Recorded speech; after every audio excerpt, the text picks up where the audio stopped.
So Prince Harry and Meghan have been in Vancouver for the Invictus Games. However, Meghan has flown back to California yesterday, leaving Harry alone. She hasn't chosen to stay to support him the entire time. Well, I think that um, probably the reason that she went back was to be with the children, because when we have seen occasional clips of them with their children, they obviously take that very seriously. And she had been away for what, 4 or 5 days. So I would think that's the main reason why she's gone back.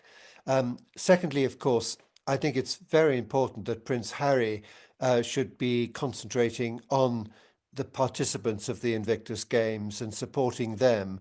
And it's a much better look for the games to have him there on his own, rather than it being a sort of Meghan Markle show, which it has been to some extent at the beginning.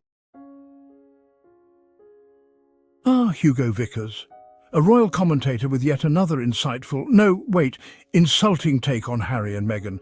This time he believes Harry should be glad Meghan's left him to spend Valentine's alone, because, wait for it, it ends the Meg Show. Now, let's pause for a second. The Meg Show? What does that even mean? Is this some kind of Broadway production that we weren't aware of? Was Meghan secretly running a reality series about herself while we were all too distracted by, actual world events? Or, brace yourself, is this just another tired, predictable and frankly lazy attempt to reduce a strong, independent woman to a media-hungry, attention-seeking villain? Let's be real. This isn't journalism, this isn't commentary, this is pecking, it's mocking, it's demeaning. And history shows it never ends well. This is sadly not a new occurrence. Meghan has faced a barrage of negativity from certain corners of the media ever since she became a public figure. The scrutiny has been relentless, often focusing on her every move and decision. These comments are often thinly veiled attempts to undermine her character and question her motives. They seem to be designed to paint her in a negative light, regardless of the context or truth. The media's portrayal of Meghan has frequently been harsh and unforgiving. Tabloid headlines and social media comments often echo the same sentiment, creating a hostile environment for her. Vickers' recent remarks are simply the latest in a long line of similar attacks. His words reflect a broader issue within the media and society at large, where strong, independent women are often targeted and criticized. These attacks often focus on Meghan's independence and her willingness to speak her mind. Her assertiveness and confidence are frequently misconstrued as arrogance or self-promotion. It seems that certain individuals are threatened by a woman who refuses to be silenced. Meghan's determination to stand up for herself and her beliefs challenges traditional norms and expectations. This type of commentary is unacceptable. It perpetuates a culture of bullying and silencing, particularly against women who dare to defy conventional roles. It is important to call it out for what it is, an attempt to bully and silence a strong woman. By recognizing and addressing these issues, we can work towards a more respectful and inclusive media landscape. Despite the negativity, Meghan continues to focus on her philanthropic efforts and advocacy work. Her commitment to various causes, including mental health and women's rights, speaks volumes about her character and dedication. Together with her husband, Prince Harry, Meghan has taken significant steps to carve out a new path for their family, away from the intense scrutiny of the British tabloids. Their decision to step back from royal duties and move to North America was a bold move, aimed at protecting their mental health and well-being. Meghan's story is one of resilience and strength. Despite the challenges and criticisms, she continues to use her platform to advocate for positive change and inspire others. In the face of adversity, Meghan remains a powerful voice for those who are often unheard.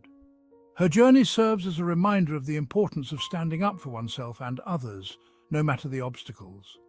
As we reflect on the comments made by Hugo Vickers and others, it is crucial to remember the impact of our words and actions. Let us strive to support and uplift one another, rather than tear each other down. Meghan Markle's story is far from over. With her unwavering spirit and dedication to making a difference, she continues to inspire and lead by example. The Meg Show is not a spectacle, but a testament to her strength and resilience.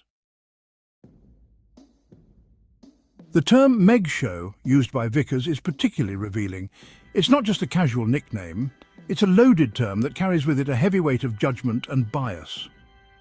It drips with disdain and seeks to trivialize Meghan's life and experiences. By using such a term, it attempts to reduce her multifaceted identity to a mere spectacle, a show for public consumption. By framing her life as a performance, it suggests that her actions are calculated and insincere. This narrative undermines her genuine efforts and contributions, painting her as someone who is always acting, never authentic. This is a common tactic used to discredit women, particularly those in the public eye. Women who step into the spotlight often face scrutiny that questions their motives and authenticity, a scrutiny that their male counterparts rarely encounter.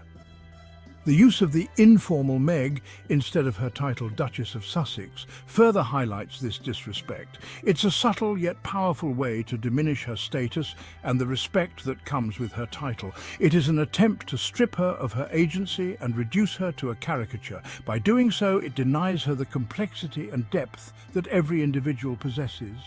This type of language is not only disrespectful, but it also reveals a deeper issue: the unwillingness to accept Meghan for who she is.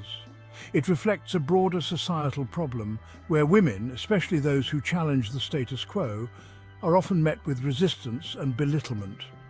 Meghan Markle has consistently used her platform to advocate for important causes, from mental health awareness to gender equality. Her actions speak volumes about her character and commitment, yet terms like Meg Show attempt to overshadow these contributions, focusing instead on a narrative that is more palatable to those who wish to see her fail. It's a reminder of the power of language and how it can be wielded to uplift or to undermine.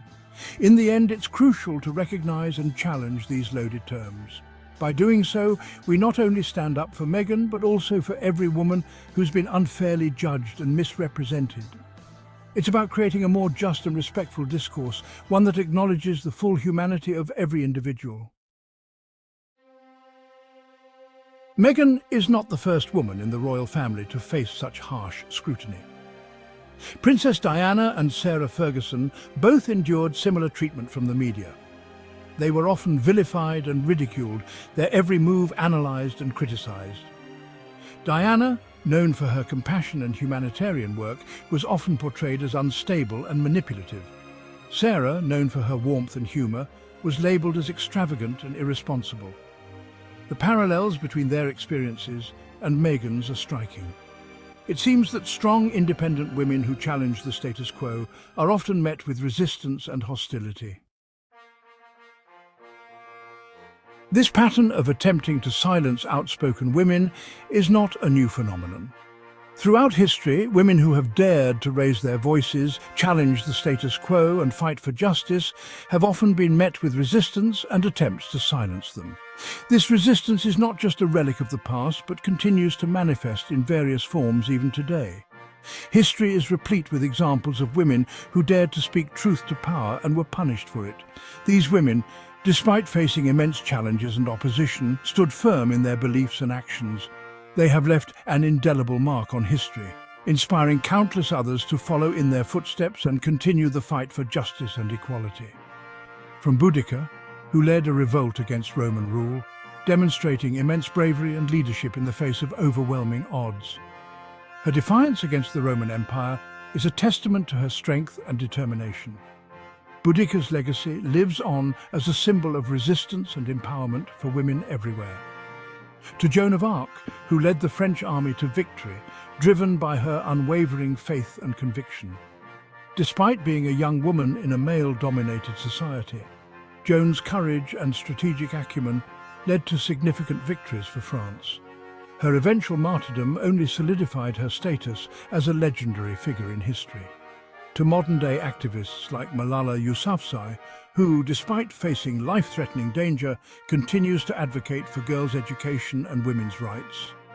Malala's story is a powerful reminder of the ongoing struggles that women face and the incredible resilience they exhibit in the pursuit of justice and equality. Women have long faced backlash for their courage and conviction, whether through social ostracism, legal repercussions, or violent threats. The attempts to silence these women have been relentless. Yet their resolve and determination have often turned these challenges into catalysts for greater change and awareness. These women, like Meghan, were deemed threatening because they challenged societal norms and expectations. Meghan Markle, in particular, has faced intense media scrutiny and public criticism for her outspoken nature and her willingness to address issues of race, gender, and mental health. Her experiences highlight the ongoing struggles that women face when they step outside traditional roles. They refuse to be silenced or to conform to the limited roles that were often prescribed to them.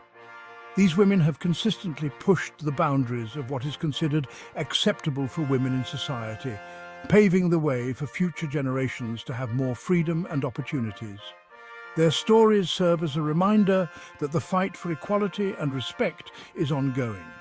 The struggles and triumphs of these women are not just historical footnotes, but are part of a larger, continuing narrative. So, tell me, who's actually been proven wrong here? Maybe, just maybe, the real issue isn't Meghan. Maybe it's the discomfort people feel when a prince stops playing by the rules. Maybe it's the inability to accept that a royal could choose love over duty, peace over tradition, and his own family over the expectations of strangers. And maybe, just maybe, it's time we stop pretending that every snide remark, every backhanded insult, and every wishful prediction of their demise is anything more than what it really is: bitterness disguised as commentary.